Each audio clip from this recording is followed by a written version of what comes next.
Alhamdulillah Alhamdulillahi Rabbil Alamin Wabihi nasta'in ala umurid dunya wad din. Wassalatu wassalamu ala ashrafil anbiya wal mursalin Sayyidina Muhammadin wa ala alihi wa sahbihi wa man sara ala darbihi ila yaumiddin. Wa alaina ma'ahum wa fihim birahmatika ya arhamar rahimin. Amma ba'du. Kita bersyukur kepada Allah Subhanahu wa ta'ala karena mengumpulkan kita di satu majlis ingin bertadabbur akan beberapa ayat Al-Quranul Karim yang menceritakan tentang satu peristiwa dan kejadian yang terjadi kepada Nabiul Karim Nabi Muhammad sallallahu alaihi wa ala alihi wa sahbihi wasallam.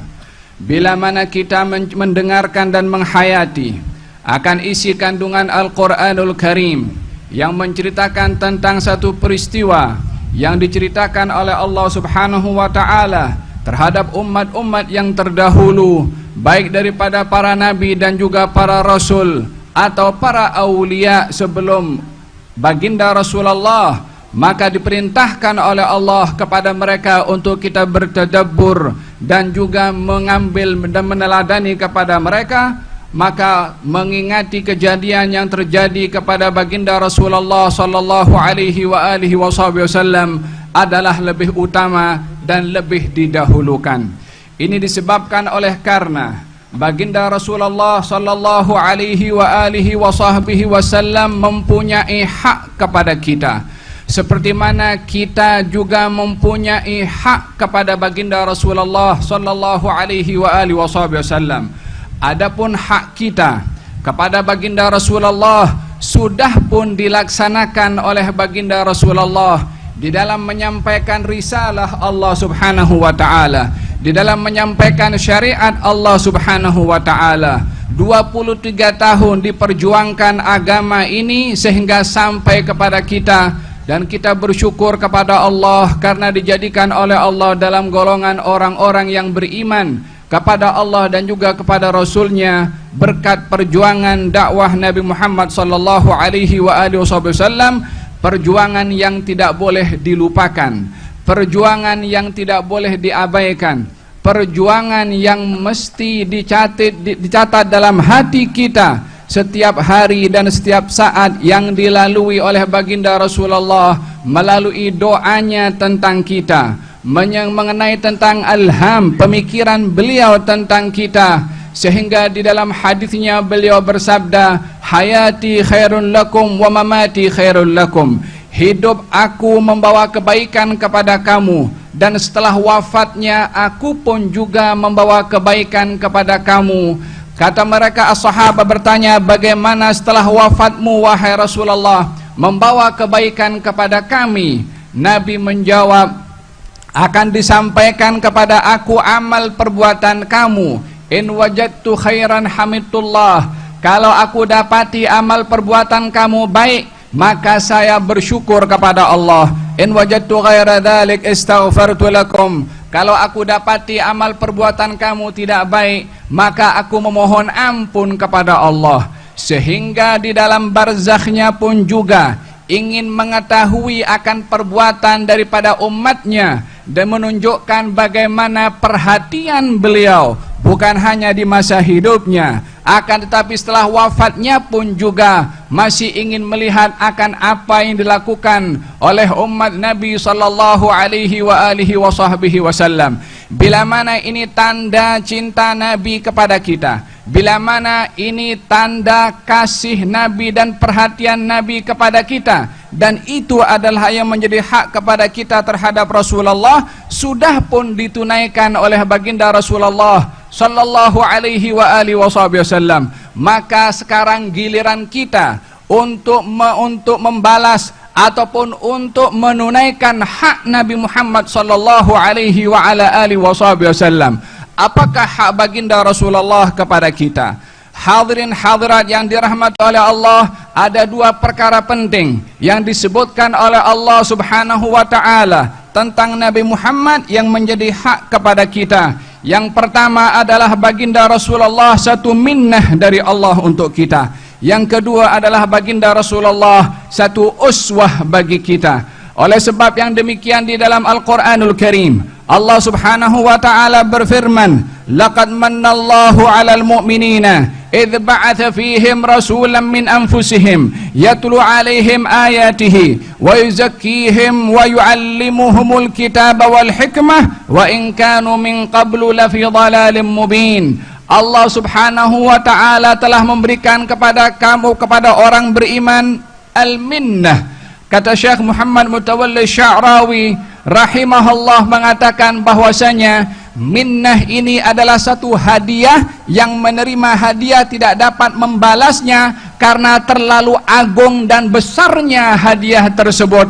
Ini adalah merupakan hadiah teragung daripada Allah untuk kita sebagai umat Nabi Muhammad. Hadiahnya yang paling besar adalah diutusnya Nabi Muhammad sallallahu alaihi wasallam, yang kita menjadi bahagian daripada umat beliau, dilantik, dipilih oleh Allah untuk menjadi umat beliau, sehingga dengan beliau kita menjadi sebaik-baik umat, dengan beliau kita menjadi orang-orang yang mendahului daripada umat sebelumnya di dalam memasuki syurga Allah Subhanahu wa ta'ala, bukan karena kemuliaan yang ada pada kita, akan tetapi karena kemuliaan yang ada kepada Nabi Muhammad yang diberikan oleh Allah Subhanahu wa ta'ala kepada beliau. Maka nikmat minnah ini daripada Allah untuk kita, yaitu Rasulullah, hendaklah disikapi dengan syukur kepada Allah Subhanahu wa ta'ala akan nikmat tersebut. Wa in kunta fi ni'matin far'aha fa innal ma'asi tuzilun ni'ama. Kalau kamu berada mendapat nikmat daripada Allah, hargai nikmat itu, karena bermaksiat terhadap nikmat Allah akan menyebabkan diambilnya nikmat tersebut oleh Allah Subhanahu wa ta'ala. Bila mana Allah menganugerahkan kepada kita akan nikmat Nabi Muhammad, maka yang wajib kita lakukan sebagai hak Nabi Muhammad, sebagai nikmat dari Allah kepada kita, mensyukuri nikmat tersebut kepada Allah dengan mengkaji, mendalami sirahnya, dengan mengetahui latar belakang baginda Rasulullah, agar supaya lahir di dalam hati ini kecintaan kepada baginda Rasulullah. Kalau pepatah mengatakan bahwasanya tak kenal maka tak sayang, bagaimana akan menyayangi kepada seseorang kalau kita tidak mengenalinya? Oleh sebab yang demikian, daripada awal lagi Nabi meletakkan kurikulum kepada orang tua agar supaya diajarkan dengan kurikulum Nabi Muhammad sallallahu alaihi wasallam. Di dalam rumah adalah mengajarkan kepada ahli keluarga tentang sirah baginda Rasulullah. Alimu auladakum thalatha khisal. Ajarkan kepada anak-anak kamu 3 perkara. Yang pertama adalah hubbu nabiyikum, mencintai nabi kamu. Subhanallah, baginda Rasulullah menyebutkan dalam hadis ini, ajarkan kepada anak kamu cinta. Kalau gitu ada subjek namanya subjek cinta. Bagaimana ia ada subjek namanya cinta? Maksudnya adalah ajarkan kepada mereka tentang sirah Nabi Muhammad, bukan hanya diajarkan sirah dan sejarah sahaja, akan tetapi tanamkan kepada anak-anak kita melalui kajian sejarah dan sirah Nabi, sampai timbul di dalam hati mereka kecintaan kepada Nabi Muhammad sallallahu alaihi wasallam. Maka demikian yang menjadi tanggung jawab bermula daripada rumah untuk mendidik kepada anak-anak tentang sirah Nabi Muhammad sallallahu alaihi wasallam. Yang kedua adalah hubbu ahli baitihi, cinta kepada ahli keluarganya, wa tilawatil Quran, dan juga mengajarkan Al-Quranul Karim terhadap mereka. Ini adalah hak pertama Rasulullah. Adapun yang kedua daripada hak Rasulullah adalah al-uswah, yakni teladan bagi kita. Laqad kana lakum fi Rasulillahi uswatun hasanah. Sungguh terdapat untuk kamu, wahai orang beriman, ya muslim, ya mukmin, bagi kamu ada teladan dari Allah untuk kamu. Siapa teladan kita? Adakah orang yang datang daripada timur? Adakah orang yang datang daripada barat? Mana-mana orang yang diteladani perbuatannya, perkataannya, pakaiannya, dan sikapnya akan berakhir dengan meninggalnya orang itu. Akan tetapi Rasulullah sallallahu alaihi wasallam, diteladani segala gerak-geriknya di masa hidupnya, setelah wafatnya, di kurun setelahnya, sampai ke kurun sekarang ini yang sudah masuk ke kurun 15 daripada Nabi Muhammad, zamannya Nabi Muhammad sallallahu alaihi wasallam,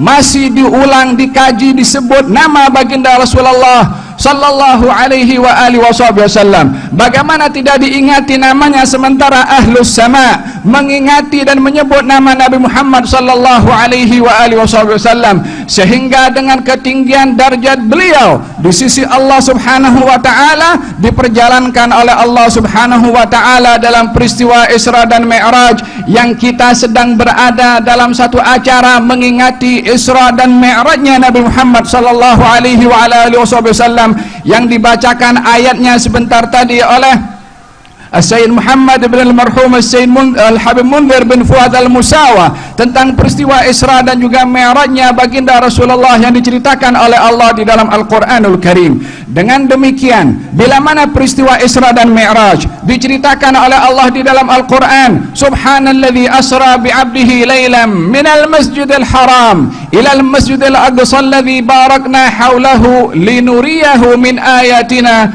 innahu huwas sami'ul basir.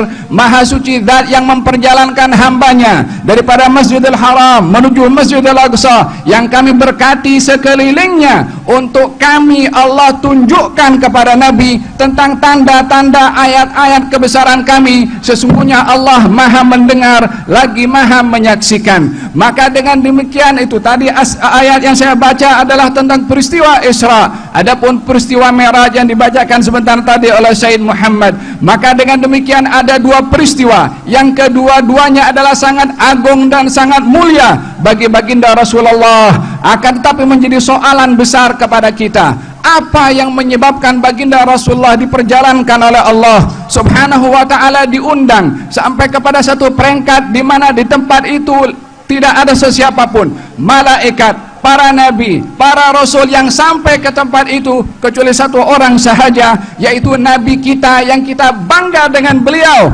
yaitu Nabi Muhammad sallallahu alaihi wasallam, yang berada di tempat tersebut, yang mengatakan ketika dikatakan oleh Jibril, anta law taqaddamta ihtaraqta walau taqaddamtu ihtaraqtu, kalau engkau maju wahai Rasulullah engkau dapat melepasi laluan ini, tapi kalau saya yang maju maka saya boleh terbakar dengan hijab yang begitu kuat yang tidak akan sampai ke tempat tersebut kecuali orang diizinkan oleh Allah, yaitu Nabi Muhammad sallallahu alaihi wasallam. Apa sebab baginda Rasulullah diperjalankan oleh Allah dalam peristiwa yang sangat agung? Sebab yang paling utama kepada baginda Rasulullah diperjalankan dalam perjalanan yang begitu istimewa disebabkan oleh karena sikapnya yang bijak di dalam berta'amul dengan Allah subhanahu wa ta'ala, yang diterjemahkan dengan interaksinya dengan makhluk Allah subhanahu wa ta'ala. Bukankah peristiwa Isra dan Mi'raj terjadi setelah diusirnya Rasulullah daripada Taif? Bukankah terjadinya Isra dan Mi'raj setelah baginda Rasulullah dilempar dan dihalau, disakiti, diuji, dilempari oleh orang-orang Taif?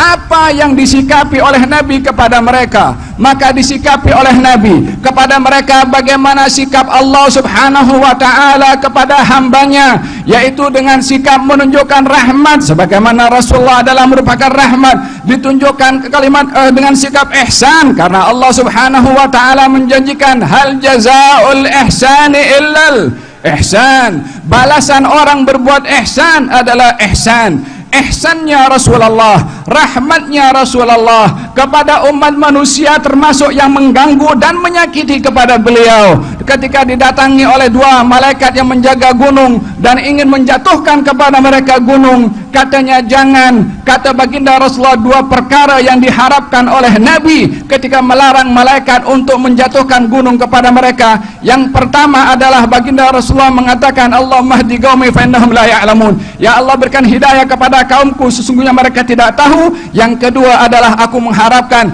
zuriyah yang masih tersimpan di dalam sulbi mereka untuk beriman dan membela kepada agama ini. Wawasannya jauh, pandangannya amat luas. Demikian sebab utama daripada perjalanan Isra dan Mi'raj, rahmat yang ditunjukkan oleh Nabi dan juga interaksinya dan sikapnya beliau berta'amul dengan hamba Allah dengan dasar yang telah diberikan oleh Allah Subhanahu wa taala kepada baginda Rasulullah sallallahu alaihi wasallam. Hadirin hadirat yang dirahmati oleh Allah, sebagai penutup daripada majlis ini adalah saya ingin mengambil inspirasi daripada peristiwa Isra dan Mi'raj yang merupakan satu kehormatan daripada Allah kepada baginda Rasulullah, adalah tergantung bagaimana kita berinteraksi dengan makhluk Allah, dengan tonggak dan landasan hubungan kita dengan Allah Subhanahu wa taala. Sebagaimana Allah Subhanahu wa taala menyuruh kita berbuat ihsan, maka hendaklah kita berbuat ihsan kepada sesiapa sahaja dengan harapan ihsannya daripada Allah Subhanahu wa ta'ala. Innallaha katabal ihsan ala kulli syai'. Allah mewajibkan kepada kita untuk berbuat ihsan terhadap segala sesuatu.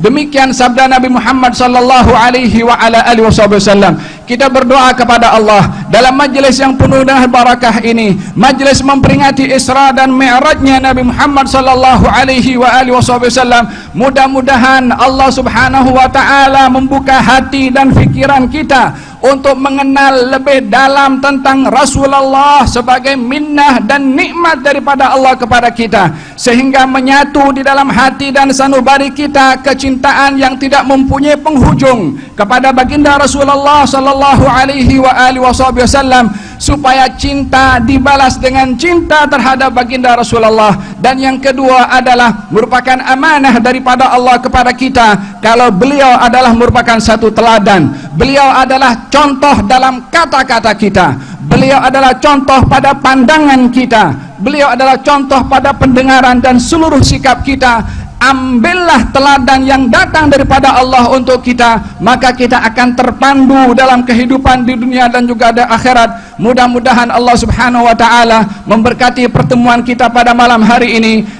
dianugerahi rahmat oleh Allah seperti mana kita memperingati orang yang telah diutus untuk membawa rahmat. Dan mudah-mudahan Allah Subhanahu wa taala berikan kedudukan yang tinggi kepada Habibana Ali Zainal Abidin bin Abdurrahman Al-Jufri, diangkat darjahnya oleh Allah Subhanahu wa taala. Kepada para bagiatul habaib yang hadir, Habibana Zain bin Sumit, Habibana Muhsin Al-Hamid, dan juga barisan pengurus Majelis Rasulullah sallallahu alaihi wasallam, aparat keamanan daripada Kapolri, daripada Kapolda, dan juga dihadiri oleh Menteri Perhubungan sebagaimana saya diperdengarkan sebentar tadi. Hadir bersama dengan kita Gubernur Jakarta juga Bapak Anies Baswedan dan semua para aparat yang hadir. Mudah-mudahan Allah Subhanahu wa taala memberikan kepada mereka ganjaran seperti mana Allah beri ganjaran kepada orang-orang yang saleh insyaallah. Dan mudah-mudahan Allah Subhanahu wa taala mengangkat derajat almarhum Habib bin Mundir bin Fuad Al-Musawa, diletakkan oleh Allah dalam golongan orang-orang al-aliyin insyaallah, diberkati oleh Allah Subhanahu wa taala murid-muridnya dan semua yang meneruskan perjalanannya, dan juga diberkati ahli keluarganya, anak-anaknya untuk menjadi penerus kepada perjuangan ayahnya. Dan mudah-mudahan Allah Subhanahu wa taala memberikan dan mengangkat derajat Al-Habib Nabil bin Fuad Al-Musawa yang juga menerajui perjalanan Majelis Rasulullah. Mudah-mudahan Allah Subhanahu wa taala berikan ganjaran dan juga hidayah dan taufik kepada mereka dan kepada kita semua. Tidak sepatutnya saya berbicara di tempat ini, akan tetapi memenuhi permintaan menyampaikan sedikit untuk saya sendiri dan semua yang hadir. Hadza billahi taufik. Wassalamualaikum warahmatullahi wabarakatuh.